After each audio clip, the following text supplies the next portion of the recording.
तभी आगे बढ़ेगा जब यहाँ के रहने वाले हर एक व्यक्ति सोचे कि इस देश के योगदान में मेरा क्या योगदान होगा और अपना सब लोग योगदान दें, तभी हम बड़े बदलाव की परिकल्पना कर सकते हैं। हम लोग भी मुखिया के रूप में काम करने का अवसर मिला है। 2001 में हम लोग मुखिया के रूप में काम करने का अवसर मिला, तो 2006 में प्रमुख प्रतिनिधि के रूप में काम करने का अवसर मिला, 2009 में कोऑपरेटिव के चेयरमैन के रूप में भी काम करने का अवसर मिला, तो 2010 में पहली बार अमनौर की जनता के आशीर्वाद से विधानसभा में जाने का अवसर मिला। फिर 2020 में हम लोग विधानसभा गए और मंत्री के रूप में और बिहार के मुंगेर जिला के प्रभारी के मंत्री के रूप में काम करने का अवसर मिला है। तो मेरा प्रयास हमेशा रहता है कि हमारे छात्र छात्रा आगे बढ़े, क्योंकि हम महसूस किए हैं कि हम हर घर से मुखिया नहीं बना सकते हैं। एक वार्ड में कितने वार्ड सदस्य होंगे? एक ही वार्ड सदस्य होंगे। 1500 की आबादी होती है, 1000 की आबादी पर एक वार्ड सदस्य होंगे। लेकिन हम हर घर से doctor, engineer, IAS, IPS, BDO, SDO बना सकते हैं। यह क्षमता है और इस क्षमता को विकसित करना हमारे समाज के एक व्यक्ति का प्रयास होना चाहिए। और इसी प्रयास की, इसी मुहिम को लेकर हम लोग आगे चल रहे हैं। ठीक प्रमुख जी बोल रहे थे, स्वच्छ मन नहीं स्वच्छ दिमाग का प्रावधान होता है। और आज हमारी बेटियां, हमारे बेटे आगे बढ़े। अभी ऑपरेशन सिंदूर चल रहा था, इसमें 2 नाम सुर्खियों में थे। सुफिया कुरैशी हमारे देश की बेटी और प्रेमिका सिंह। तो उनके अंदर यदि शिक्षा नहीं होती, वो शिक्षा की ताकत नहीं होती, तो शायद वो पाकिस्तान का मुकाबला नहीं कर पाती। तो हमारी देश की हर बेटियां, हर बेटे में वो ताकत हो, वो क्षमता हम पैदा करें कि जब देश के लिए, राज्य के लिए, समाज के लिए जब आगे बढ़ने की जरूरत हो तो उनके अंदर वो ताकत रहे। सरकार तो एक सोच है, हमारे प्रधानमंत्री जी, हमारे मुख्यमंत्री जी एक व्यक्ति नहीं है, एक सोच है, एक विचारधारा है। हमको याद है 2010 में हम लोग विधायक बने थे, साइकिल और पोशाक की राशि आई थी। 1,000 2,000 रुपया साइकिल पोशाक हम स्कूल जाकर हम बांटते थे।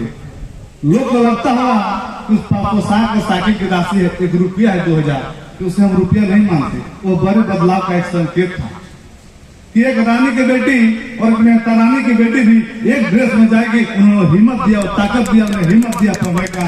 परिणाम आज आपके सामने है।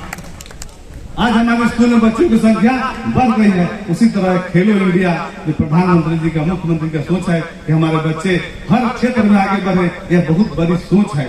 यह राशि को नहीं किसमें तोलना है, इसमें कितना रुपया लगा है, क्या व्यवस्था है, उसको सोच को तोलना है।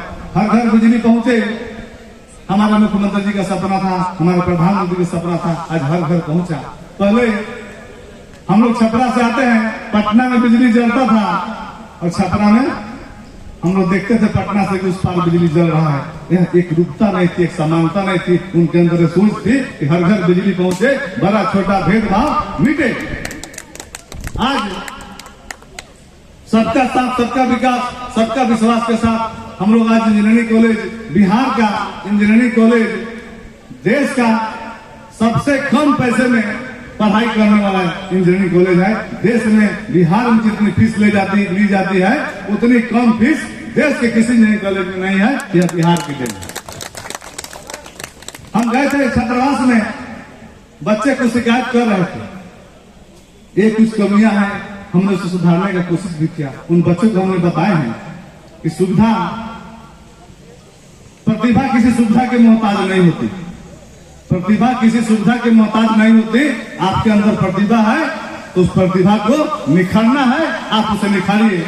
हम जिस छात्रावास में आए हैं, कर्पूरी जी छात्रावास, क्या कर्पूरी जी को कोई छात्रावास मिला था? क्या अम्बेडकर जी को कोई छात्रावास मिला था? क्या कलाम जी को कोई छात्रावास मिला था? उन्होंने प्रतिभा को निखारने का काम किया। आपको हमेशा पॉजिटिव सोचना है। सरकार जो आपको सुविधा सहायता दे रही है उसी में आगे बढ़ना है। आपके अंदर प्रतिभा है, उसे निखारना है। सरकार आपकी सरकार है और आपके लिए काम करती है। और हर हीरा पहले पत्थर होता है, हर हीरा पहले पत्थर होता है, जब उसे तराशा जाता है तो हीरा बन के चमकता है। बिहार का, देश का हर एक बेटा बेटी हीरा है, उसे तराशने निखारने का काम हम सबको मिलकर करना है। हमको खुशी है इंजीनियरिंग कॉलेज कर रहा है। हम समाज के लोग सभी कहना चाहेंगे, हम गाँव के लोग भी बैठे हुए हैं। हम लोग 2001 से मुखिया ग्रुप में काम करने का अवसर महसूस किए हैं। कि हम गांव में माहौल को नहीं बदल पा रहे हैं। बच्चे अच्छे स्कूल में पढ़ के आते हैं और गांव में आते हैं, हमारी भाषा, हमारी शैली, हमारे रहन सहन उसी तरह की है जो 20 साल पहले थी। हम उसमें जब बदलाव लाएंगे तब हम बड़ा बदलाव ला सकते हैं। हम 2001 से मुखिया रहे हैं, यहाँ भी मुखिया प्रमुख जी सब लोग रहे हैं, हम पर विधायक जी भी हैं। हमको तो नहीं याद है कि कोई आपके पास आता है कि मेरे गांव में एक विद्यालय बना दीजिए, एक पुस्तकालय बना दीजिए। लोग प्रधानमंत्री आवास मांगते हैं, वृद्धा पेंशन मांगते हैं, चापाकल मांगते हैं, घाट मांगते हैं, चबूतरा मांगते हैं, लेकिन कोई विद्यालय पुस्तकालय नहीं मांगता है। जिस दिन आप अपने जनप्रतिनिधि से, मुखिया से, जिला परिषद से, प्रमुख से, विधायक से, सांसद से, मंत्री से विद्यालय पुस्तकालय मांगना शुरू कीजिएगा, उस दिन सही परिवर्तन उन्नति का रास्ता खुल जाएगा। आप मुखिया हैं, आपके सामने कौन बैठते हैं? मुखिया के सामने कौन बैठते हैं? पंचायत सचिव बैठते हैं। सरकार संविधान से चलती है और संविधान में 2 पार्ट बना हुआ है, एक जनप्रतिनिधि आप चुनते हैं, एक जनप्रतिनिधि सरकार देती है। हम मुखिया बनाते हैं, सामने सचिव करते हैं। आप प्रमुख बनते हैं, सामने डीडीओ करते हैं। आप जिला परिषद बनते हैं, सामने डीडीसी बैठते हैं। आप विधायक बनते हैं, सामने एसडीओ बैठते हैं। आप मंत्री बनाते हैं, सामने सचिव बैठते हैं। आप मुख्यमंत्री बनाते हैं, प्रधान सचिव बैठते हैं, मुख्य सचिव बैठते हैं। एक प्रमुख कितने साल के लिए बनाते हैं? 5 साल के लिए। और एक वीडियो 60 साल। आप प्रमुख बनाते हैं। हम गांव से 2001 में सड़क नहीं था, बिजली नहीं था, पानी नहीं था। गांव में सड़क आई, बिजली आई, पानी आया। हमारे 4 लोग वार्ड बने, 4 समिति बने, 4 जिला परिषद बने। गांव में बने ना। आरक्षण सरकार ने दिया, कोई दलित बने, महादलित बने, पिछड़ा बने, अति पिछड़ा बने, जनरल बने, महिला बनी। लेकिन क्या उस गांव में 4 लोग पंचायत सचिव बने, 4 लोग बीडीओ बने, 4 लोग सीओ बने, 4 लोग एसडीओ बने? नहीं बने। हमें उस तरफ काम करना होगा। जब दोनों वक्त साइड पर आपके लोग बैठे रहेंगे तब आपका सही विकास होगा, आपके मन अनुसार काम होगा। आप एक सांसद बनाते हैं, एक सांसद बनाने के लिए कितना वोट चाहिए? 5 लाख। और रुपया कितना चाहिए? 2, 4, 5 करोड़। सांसद के सामने कौन बैठते हैं? डीएम, जिला पदाधिकारी, एक लेवल का पद जिसको हम लोग संविधान के अनुसार मानते हैं। तो एक सांसद बनने के लिए 5 लाख वोट और 5 करोड़ रुपया, और उसके सामने बैठने के लिए 100 रुपए कलम और एक शिक्षा की ताकत। तो आप कब समझेंगे?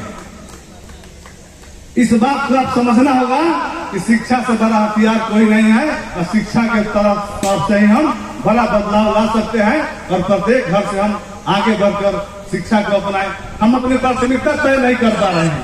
हमारे पास 50,000 का मोबाइल, हम एप्पल लेके घूमते हैं, दिखाने के लिए मेरे पास एप्पल है, और बेटी का 3 महीने का फीस बाकी है, बेटा किताब नहीं खरीदा रहा है। हमको पहले कौन खरीदना है, यह प्राथमिकता तय करने का समय है। और जिस दिन आप इस प्राथमिकता को तय कर देंगे, आपकी प्रगति उन्नति का रास्ता खुल जाएगा। आप यहाँ बैठे चाहे खड़े, सभी लोग का इनकम बराबर हो सकता है क्या? किसी के इनकम 5,000 महीना होगा, किसी के 50,000 होगा, किसी के 5 लाख भी होगा। हमारी इनकम अनेक हो सकती है कि हमारी प्राथमिकता एक होनी चाहिए। यदि मेरी इनकम 5,000 भी है तो उस 5,000 से हम करना क्या चाहते हैं, खरीदना क्या चाहते हैं, यह सबसे महत्वपूर्ण विषय है। उस 5,000 से हम कलम खरीदना चाहते हैं, किताब खरीदना चाहते हैं, शिक्षा खरीदना चाहते हैं, कि चश्मा टोपी खरीदना चाहते हैं। चश्मा टोपी 6 महीने काम आएगा, कलम किताब 600, शिक्षा 600 साल आपके आने वाले पीढ़ी काम आएगा, आपके जनरेशन में काम आएगा।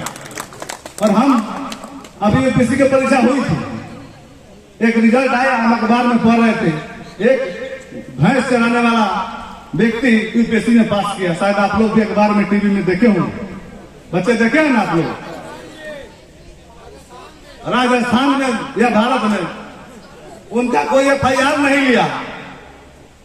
कहा कि एफआईआर मेरा नहीं लिया, सिद्ध करोगा, हम इस पद पर जाकर देखेंगे। आज हमारे आपके लोग रोज झेलते हैं, कहीं वीडियो नहीं सुनता है, कहीं सीओ नहीं सुनता है, कहीं डीओ नहीं सुनता है, कहीं दरोगा नहीं सुनता है। तो आपके अंदर वो ताकत कब जगेगी कि आपके लोग उस कुर्सी पर बैठे? आपको इसके लिए संकल्प लेना होगा, आपको इसके लिए संकल्प लेना होगा, तभी हम बड़ा बदलाव ला सकते हैं और यह गैर बराबरी की असमानता को हम दूर कर सकते हैं। इस अवसर पर आप सबको शायद मेरी बात बुरी भी लगी हो, लेकिन हमारे जो मन में बात रहता है दिल से बोलते हैं, क्योंकि सरकार अपना काम करती है, सरकार को साथ कदम से कदम मिलाकर आपको चलना होगा। यदि मुंगेर से ये लोग 100 लोग यदि डाकू बन जाएंगे तो सरकार का मदद होगा, सरकार की डिस्टर्ब होगा। अब मुंगेर से 100 लोग यदि डॉक्टर बन जाएंगे तो सरकार का मदद होगा, डिस्टर्ब होगा। तो सरकार बनाने का मतलब ये नहीं है कि आप वोट देकर अपनी सरकार बनाते हैं। सरकार बनाने का मतलब आप देश को मजबूत कीजिए, राज्य को मजबूत कीजिए, समाज को मजबूत कीजिए। ये आपकी नैतिक जवाबदेही है, यह आपको समझना होगा। और इस बात के साथ हम अपनी बात समाप्त करेंगे। हमें मुंगेर की दायित्व मिला है प्रभारी मंत्री के रूप में। हम निश्चित रूप से एक बड़े बदलाव की तरफ सोचते हैं कि हमारे यहाँ के बच्चे पढ़ लिख कर देश और दुनिया में रोशन करें। अभी हम लोग कस्तूरबा गांधी विद्यालय गए थे।